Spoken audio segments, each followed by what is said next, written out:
Fundamental rights. రాజ్యాంగం నీకిచ్చిన హక్కు. నువ్వు స్వేచ్ఛగా బతకడానికి, ఈ దేశంలో నువ్వు ఎక్కడికైనా వెళ్ళడానికి, ఈ దేశంలో నీ ఇష్టం వచ్చిన పని చేయడానికి, నీ ఇష్టం వచ్చిన మాట నువ్వు మాట్లాడడానికి ఆ రాజ్యాంగమే నీకు కొన్ని హక్కులు కల్పించింది. మనమేమి నార్త్ కొరియా, చైనా, రష్యా కాదు కదా. గవర్నమెంట్ చెప్పినట్టే బతకడానికి, గవర్నమెంట్ చెప్పిన హెయిర్ కటింగ్ చేయించుకోవాలి, గవర్నమెంట్ చెప్పినంత ల్యాండే కొనుక్కోవాలి, గవర్నమెంట్ చెప్పినంత ప్రైజ్కే నువ్వు నీ ఎంఆర్పి గూడ్స్ని డిటర్మైన్ చేయాలి, గవర్నమెంట్ చెప్పిన నీ గూడ్స్ నువ్వు కొనుక్కోవాలి, గవర్నమెంట్ చెప్పిన పలే నువ్వు తాగాలి. మనకంటూ కొన్ని రైట్స్ ఉన్నాయి. మనం ఆ దేశంలాగా కాదు. ఆ రైట్స్ మనకి ఎక్కడి నుంచి వచ్చాయి? ఇప్పుడున్న ప్రైమ్ మినిస్టర్, ఇప్పుడున్న చీఫ్ మినిస్టర్ ఆ రైట్స్ మనకి ఇచ్చారా? రాజ్యాంగం ఇచ్చింది. ఎన్ని గవర్నమెంట్లు మారినా, ఎన్ని స్టేట్ గవర్నమెంట్లు మారినా, ఎన్ని సెంట్రల్ గవర్నమెంట్లు మారినా, ఎన్ని కొత్త స్టేట్స్ ఫామ్ అయినా నీకంటూ ప్రతి ఒక్క మనిషికి కొన్ని హక్కులు ఉంటాయి. ఆ హక్కులు రాజ్యాంగం కల్పించింది. Ambedkar and his drafting committee కొన్ని హక్కుల్ని మీ అందరి కోసం ఇచ్చింది. వాళ్ళు గ్రేట్ లీడర్స్. అందుకోసమే వాళ్ళని ఇప్పటికీ తలుచుకుంటున్నాం.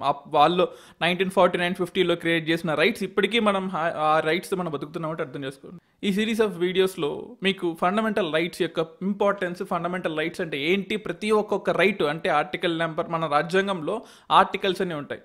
ఆర్టికల్ నెంబర్ 12 నుంచి ఆర్టికల్ నెంబర్ 32 వరకు ప్రతి ఒక్క రైటు మీకు ఏమిస్తుంది, ఆ రైట్ మనకి ఎందుకు ఇంపార్టెంట్, ఆ రైట్కి సంబంధించిన కోర్టు ఏమైనా కేసులు చెప్పిందా, ఆ రైట్ని స్టాండ్ చేసే విధంగా ఏదైనా జడ్జిమెంట్స్ ఉన్నాయా, వీటన్నిటి గురించి మనం డిస్కస్ చేద్దాం. ఈరోజు మనం ఆర్టికల్ నెంబర్ 12 గురించి డిస్కస్ చేద్దాం. ఆర్టికల్ నెంబర్ 12 ఏం చెప్తుందంటే, ఈ ఫండమెంటల్ రైట్స్, డిపిఎస్పీస్ అంటే directive principles of state policy అంటాము. అలా ఫండమెంటల్ డ్యూటీస్ అంటే ప్రతి ఒక్క మనిషి తనకంటూ తనకు చేయాల్సిన కొన్ని డ్యూటీస్ కొన్ని ఉంటాయి. తర్వాత డిస్కస్ చేద్దాం మనం. వీటన్నిట్లలో స్టేట్ అనే పదాన్ని వాడతాను నేను. ఆ స్టేట్ అంటే రాష్ట్రాలు కాదు.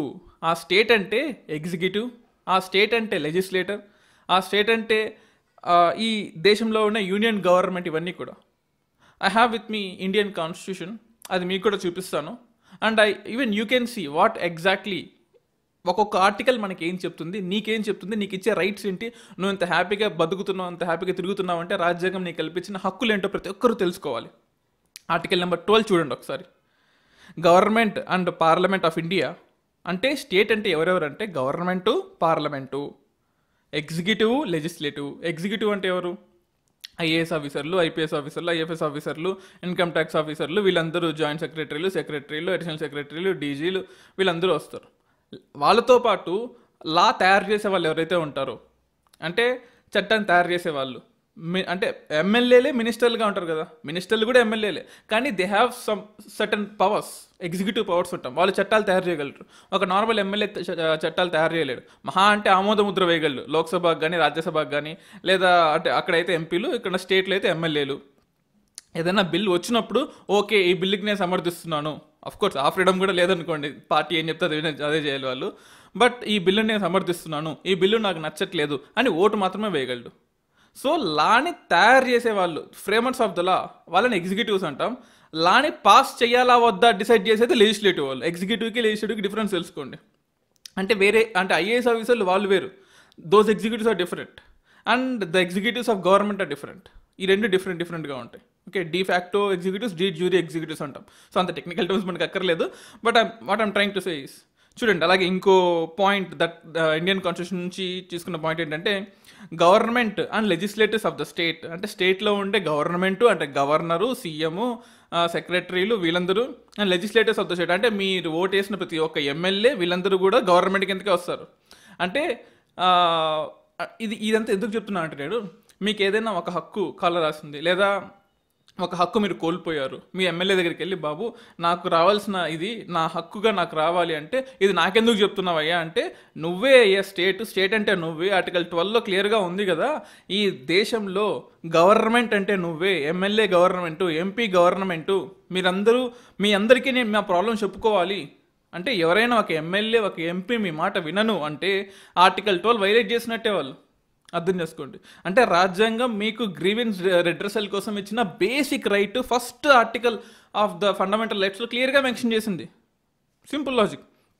అలాగే ఆల్ లోకల్ అథారిటీస్ కూడా ఏమేంటి అంట, మున్సిపాలిటీలు, పంచాయత్లు, డిస్ట్రిక్ట్ బోర్డ్స్, ఇంప్రూవ్మెంట్ ట్రస్ట్లు ఏమైనా ఉంటాయి. అంటే ప్రైవేట్ ట్రస్ట్లు కదండి, గవర్నమెంట్ ట్రస్ట్లు. అంటే మున్సిపాలిటీసు, పంచాయత్, డిస్ట్రిక్ట్ బోర్డులు కూడా గవర్నమెంట్ కిందకే వస్తాయి లెక్క.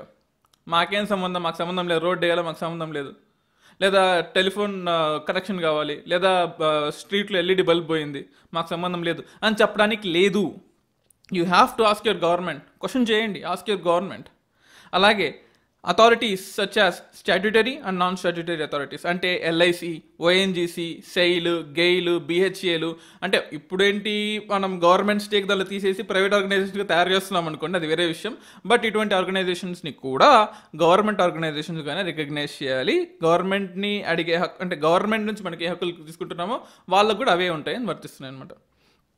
అలాగే ఆర్టికల్ 12లో కొన్ని కేసులు ఉన్నాయి. బట్ ఈ కేసులు మనం ఆర్టికల్ 12లో కన్నా నెక్స్ట్ ఆర్టికల్స్లో, ఆర్టికల్ నెంబర్ 13, 14, 15లో సుప్రీంకోర్టు కొన్ని కేసెస్ ఇచ్చిందనమాట. ఆ కేసులు ఏంటో కూడా మనం చూద్దాం. అలాగే మనకు board of control for cricket in India versus Netaji cricket club and others 2005లో సుప్రీంకోర్టు ఒక చెప్పిందనమాట, జడ్జిమెంట్ ఇచ్చింది. ఏం చెప్పిందంటే, the supreme court while considering the role and nature of functions of discharged by the BCCI. అంటే ఇప్పుడు క్రికెట్ బోర్డు ఉన్నారు, ఆ క్రికెట్ బోర్డు మన ఇండియా తరఫున ఆడుతున్నారు అన్నంత మాత్రాన వాళ్ళు గవర్నమెంట్ కింద కాదు. You have to understand this. అంటే మన ఎమోషన్స్ని మిగతా దేశాలతో రిప్రజెంట్ చేస్తున్నారు, ఒప్పుకుంటాం, కానీ that doesn't mean they are government. Boards control over the sport of cricket was deep and persuasive, and is exercised in enormous public functions, which made it obligatory for the board to follow the doctrine of fairness and good faith. అంతే తప్ప BCCI is not part of a state. అంటే BCCI board ఏదైతే ఉందో, మన cricket ఆడుతున్నాం చూడండి, మనందరికీ popular sport. క్రికెట్లో ఓడిపోతే ఆ దేశమే ఓడిపోయినంత ఫీల్ అవుతుంటాం మనం ఎప్పుడైనా కానీ. ఇండియా పాకిస్తాన్తో అన్నా, ఇండియా ఆస్ట్రేలియాతో అన్నా, ఇండియా న్యూజిలాండ్తో అన్నా, బ్రిటన్తో అన్నా, మనం ఎలా ఫీల్ అవుతామంటే ఇండియా ఈజ్ లూజింగ్ అంటాం. అలా అవుతుంది కాబట్టో లేకపోతే ఇంకేదైనా రీజన్ వల్ల BCCI is not part of government. So అది ఇండియాని రిప్రజెంట్ చేస్తుంది, అంటే ఒక స్పోర్ట్గా రిప్రజెంట్ చేస్తుంది తప్ప కంట్రీని రిప్రజెంట్ చేయట్లేదు. అది గుర్తుపెట్టుకోవాలి. ఆర్టికల్ 12లో క్లియర్గా ఉంది కాన్స్టిట్యూషన్లో. So BCCI is not part of a state with in the meaning of article 12. You have to remember this. So article 12 అనేది మీకు అర్థమైంది అనుకుంటాను. అండ్ నెక్స్ట్ కమింగ్ ఆర్టికల్స్లో పర్సనల్గా మీకుండే రైట్స్ గురించి డిస్కస్ చేస్తాము. Don't miss any of these videos. This will definitely help you. మీ ఫ్రెండ్స్కి కూడా చెప్పండి, సబ్స్క్రైబ్ అవ్వండి. అండ్ ఆర్టికల్ 13, 14, 15, 16, 20, 21A ఇవన్నీ కూడా చాలా చాలా ఇంపార్టెంట్. అంటే ఐ కాంట్ గ్యారంటీ మీకు ఏదో నాలెడ్జ్ వచ్చేస్తుందని కాదు, బట్ ఈ వీడియోస్ చూసిన తర్వాత మీకున్న హక్కులేంటో మీకు తెలుస్తుంది. So subscribe to UPSC radio podcast. Thank you everyone. Best free live క్లాసెస్ని అన్అకాడమీ వాళ్ళు యూపీఎస్సీ సిఎస్సి ప్రిపరేషన్ కోసం మీకు ఇస్తున్నారు.